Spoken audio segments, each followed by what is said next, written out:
ছাত্ৰীসকল আমি ইতিমধ্যে সমহত্ব মিশ্ৰণ আৰু অসমহত্ব মিশ্ৰণৰ বিষয়ে অধ্যয়ন কৰিলো। এতিয়া আমি দ্ৰৱণনো কি সেই সম্পৰ্কে আলোচনা কৰিবলৈ আগবাঢ়িছো। দুই বা ততোধিক পদাৰ্থৰ সমহত্ব মিশ্ৰণকে দ্ৰৱণ বোলে। অৰ্থাৎ ইয়াত দুটা উপাদান থাকিব, এটাক ক'ব দ্ৰাৱক আৰু এটাক ক'ব দ্ৰব্য।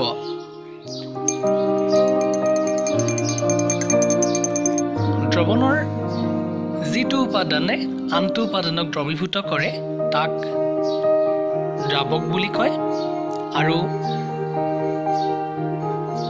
কম পৰিমাণৰ যিটো উপাদান দ্ৰৱীভূত হয় তাক ক'ব দ্ৰব্য। ইয়াত দ্ৰাৱক হ'ল পানী আৰু দ্ৰব্য হ'ল নিমখ, আৰু এই দুটা মিলাই আমি পালোঁ নিমখৰ এটা দ্ৰৱ। দ্ৰব্য, নিমখ আৰু দ্ৰাৱক পানী আমি মিহলি কৰি এটা নিমখৰ সমহত্ব মিশ্ৰণ পালোঁ। নিমখ আৰু পানীৰ এটা সমহত্ব মিশ্ৰণ পালোঁ, আৰু এই মিশ্ৰণটো হ'ল নিমখৰ দ্ৰৱ বা দ্ৰৱণ। ছাত্ৰ ছাত্ৰীসকল, তেনেহ'লে আমি দ্ৰৱণৰ ধৰ্মসমূহ যদি আলোচনা কৰিবলৈ যাওঁ, আমি ক'ব লাগিব যে দ্ৰৱণ এটা সমহত্ব মিশ্ৰণ। আৰু তোমালোকে জানা যে দ্ৰৱণৰ কণিকাবোৰ আকাৰ বৰ ক্ষুদ্ৰ, ইহঁতৰ ব্যাস 1 নেন'মিটাৰতকৈ সৰু, সেইবাবে ইহঁতক আমি খালী চকুৰে দেখি নাপাওঁ। তোমালোকে চালে দেখিবা যে ইয়াত আমি নিমখৰ কণাবিলাক খালী চকুৰে কিন্তু আমি মনিব পৰা নাই, আমি কোনো ধৰণৰ কণা দেখা নাই। তোমালোকে নিশ্চয় মন কৰিছা যে নিমখৰ যিটো দ্ৰৱণ হ'ল, এই দ্ৰৱণটো আৰু চেনিৰ যিটো দ্ৰৱণ পালোঁ আমি, এই দ্ৰৱণ দুটা একো একোটা সমহত্ব মিশ্ৰণৰ উদাহৰণ, আৰু দ্ৰৱণৰ কণিকাবোৰৰ আকাৰ বৰ ক্ষুদ্ৰ, সেইবাবে ইহঁতক আমি খালী চকুৰে মনিব নোৱাৰোঁ। ছাত্ৰ ছাত্ৰীসকল, আমি অন্য এটা মিশ্ৰণ প্ৰস্তুত কৰিবলৈ আগবাঢ়িছোঁ। এই মিশ্ৰণটোত আমি চকৰ গুড়ি দ্ৰব্য হিচাপে আমি পানীত মিহলাইছোঁ। ইয়াত দ্ৰাৱক পানী, আৰু কিছু সময়ৰ পিছত আমি থৈ দিলে দেখি পাম যে এই চকৰ গুড়িবিলাক তলত পৰি জমা হৈ গৈছে। এতিয়া আমি অন্য এটা মিশ্ৰণ তৈয়াৰ কৰিবলৈ ল'লোঁ, য'ত পানীত অলপ পৰিমাণে আমি গাখীৰ মিহলাই দিলোঁ। এতিয়া এইটো গাখীৰ আৰু পানীৰ একোটা মিশ্ৰণ হ'ল। ছাত্ৰ ছাত্ৰীসকল, তোমালোকে মন কৰিবা, আমি পোৱা এই তিনিওটা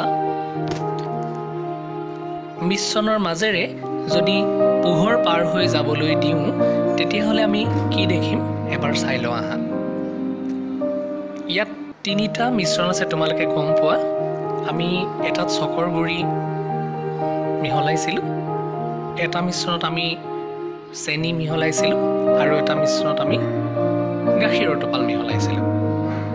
এতিয়া যদি মই এটা টৰ্চ লৈ সেই টৰ্চটোৰ সহায়ত পোহৰ পাৰ হৈ যাবলৈ দিওঁ, তেতিয়া মন কৰিবা তোমালোকে কোন দুটা মিশ্ৰণৰ মাজেৰে পোহৰৰ গতিপথ দৃশ্যমান হৈছে।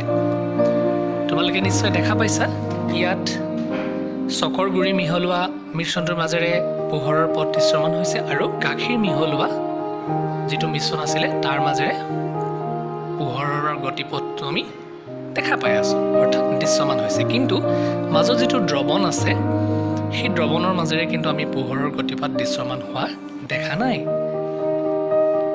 এইসকল, ইয়াৰ পৰা আমি এইটো কথা অনুমান কৰিব পাৰোঁ যে দ্ৰব্যৰ কণিকাবোৰৰ আকাৰ বৰ ক্ষুদ্ৰ হোৱাৰ বাবে ইহঁতে পোহৰ ৰশ্মি বিচ্ছুৰিত কৰিব নোৱাৰে, গতিকে দ্ৰৱণৰ মাজেদি পাৰ হৈ যোৱা ৰশ্মি দৃশ্যমান নহয়। ছাত্ৰ ছাত্ৰীসকল, বহু সময় লৰচৰ নকৰাকৈ ৰাখিলেও দ্ৰব্য কণিকাবোৰ অৱক্ষিপ্ত নহয়, অৰ্থাৎ দ্ৰৱণবোৰ সুস্থিৰ। এই দ্ৰৱণটোত আমি দ্ৰব্যবিলাক পাত্ৰৰ তলিত জমা হোৱা দেখা নাই, অৰ্থাৎ আমি ক'ব পাৰোঁ দ্ৰৱণবোৰ সুস্থিৰ। ছাত্ৰ ছাত্ৰীসকল, অন্য এটা দ্ৰৱণৰ ধৰ্ম হ'ল পৰিস্ৰাৱণ প্ৰণালীৰে আমি দ্ৰৱণ এটাৰ পৰা দ্ৰব্য আৰু দ্ৰাৱক পৃথক কৰিব নোৱাৰোঁ। ছাত্ৰ ছাত্ৰীসকল, এতিয়া তোমালোকৰ পাঠ্যপুথিৰ 15 নং পৃষ্ঠাত চাবা দ্ৰৱণ কি সেই সম্পৰ্কে আছে আৰু 16 নম্বৰ পৃষ্ঠাত দ্ৰৱণৰ যি দুটা উপাদান আমি পাইছিলো দ্ৰাৱক আৰু দ্ৰব্য সেই সম্পৰ্কে আছে তোমালোকে প্ৰশ্ন যুগুত কৰি লিখিবা ইয়াৰ উপৰিও সেই পৃষ্ঠাতে তোমালোকে দ্ৰৱণৰ কিছুমান উদাহৰণ দিয়া আছে উদাহৰণবোৰ মনত ৰাখিবা আৰু লগতে দ্ৰৱণৰ ধৰ্মসমূহ ইতিমধ্যে বুজি পাইছা তোমালোকে আটাইকেইটা তোমালোকে ভালদৰে পঢ়ি ল'বা